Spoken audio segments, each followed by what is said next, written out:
Day 3. I've installed, day 1 I installed the solar and caulked it. Day 2 I did all the wiring and the battery, and now we're on day 3 of building your own micro eco food truck for selling your Foundup products and services. For example, let's say if I'm going to go work on an IKEA, an old house that we're gonna set up as a Foundup house. Well, I need a place to work out of. I need power because most likely the power is not going to be on everything else. Now with this truck, it becomes my workstation. It becomes where I sleep when I work on the Foundup house. And also, I need money. We need to, pay our way. We can actually make products, sell coffee, sell yogurt shakes, okonomiyaki, everything now. I mean, I've got the power for that now. So now it's kind of like doing some other bits, like let's install some rack systems, and let me show you what I'm doing. That I wanted to show you just to finish up. Here is the my 3,000 watt inverter. It comes on.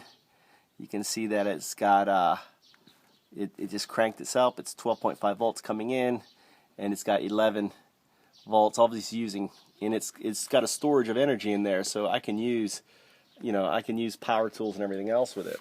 How I have it hooked up, basically have it hooked up so, as a recap, so it can be removed, everything can be removed, and actually some additional cables, because I'm going to be installing a system that's going to allow me to basically charge from the inverter. And that unit is actually going to sit right here. I'm going to take out this power steering pump because it's not working. My power steering isn't working. So right here is where I'm going to put that on. That's going to be another project when it comes in. Basically, I have these two batteries in parallel. This one's charging the car. Eventually, I'm going to have 3 batteries all in parallel and also independently connected to the alternator. So ultimately, this battery can never be killed on there. So this is the 3 batteries. Whoops. I gotta get this seatbelt out thing here. Kind of cool how the engine is right under here. Let's just put here. Okay, got the wires, make sure I'm not smashing anything. And there, it's in. And then here is the other battery. And something I showed you before, I'm using these pins here. I've got them labeled. This is the inverter plus, this is the parallel plus, parallel negative. Here is the P minus, and then I have the other connection on the positive battery. So basically, if I use this battery, it's got to use both. Alright, so let's show you what I'm working on now. Well, I had to buy this drill press for $100, which isn't a bad deal, really, I didn't think, for a drill press. But what I'm installing now is a place where I'm going to keep the shelves that I showed you go back here, they're going to go up in here. And the other thing too is what I'll be able to do is hang a curtain across the front, so that will be a black, so when they come in here it looks like your little shop space in here. I could even put a curtain down the side here, or netting to keep flies out, I don't know. But this is what I'm installing. I've done this side here, as you can see. Basically I'm cutting these crossbars and then putting these bars. This one I have to install next, so you can see it's still loose. And then I've got to figure out what else I'm going to do. I may do a couple middle bars. I don't know. The other option is, I don't know what I'm going to do, but this is, I wanted to make sure that this fits up here. I do have a bungee cord here that holds it down. I'll get another one for over there, and these will be securely in here, so I don't have to worry about them falling down. But I also want to be able to store stuff in here, like my tent and other stuff here. I'm also putting in this side panel for the door. This is going to allow me basically to bolt stuff to it. And I've got to redo this one here. This one I did fine. I put the bolts in. I got them stuck in here, and then I put the board on there. This way here, I try to put these bolts in the back and then bolt into it. And I got basically only, well, actually, none of them worked. They're all messed up, so I've got to take this off and fix this too. So if you're going to mount, you got to basically use some silicone and get it stuck and then push on the board and then bolt it this way. It's a little uglier, but it works. So this is a 40 millimeter bolt. This is 19, so 19 and 19 is 38. Only leaves 2 millimeters. So what you want to do is with a hammer is basically after you drill, pound it and then re-drill the hole. So I'm just whacking it down so that I get an extra couple millimeters, and that's enough to get the bolts in.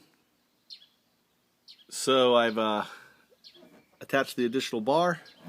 Now I got to go get a couple bungee cords. I actually want to get another one of these, 2 of those. I'm actually going to replace that one there. I like them. They got these little hooks on them. It's kind of cool. Little spring hooks. There's a little spring hook on it. It's a very cool little hook. And that way I can actually do bungee cord, 2 more bungee cords, and this is going to be securely fastened in there. So that's storage. Now I got to also work and finish this off.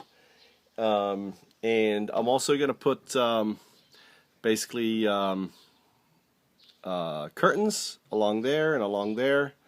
So I got to find some material for curtains, go to a material shop, and ultimately the curtain's going to run from here to there, so I can, we can pull the curtain. Actually probably go to here, and then it's going to run from there to there.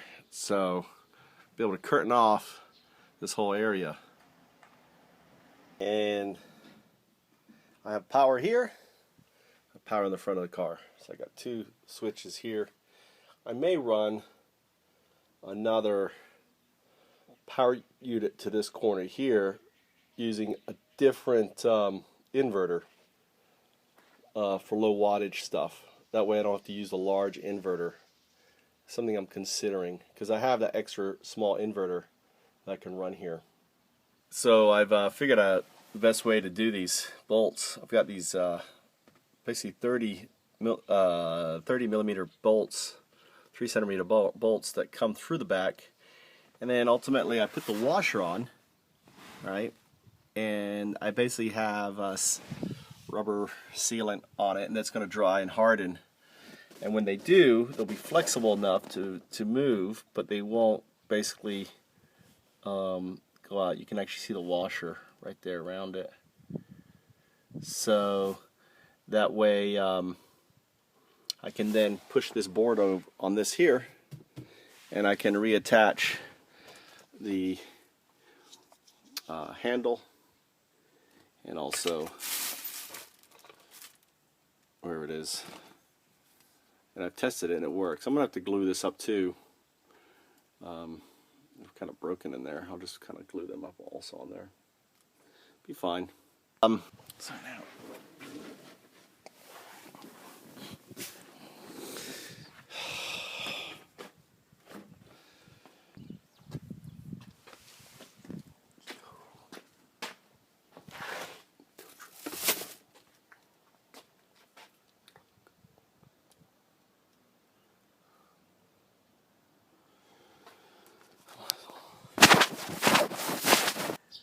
Hope you enjoy watching. My next video I'm going to show you how to turn these 2 pipes into worm farms and to really supercharge your garden. I picked these up for free. I've been eyeing them. There's a lot more, but I'm actually going to turn these into worm feeders for your garden.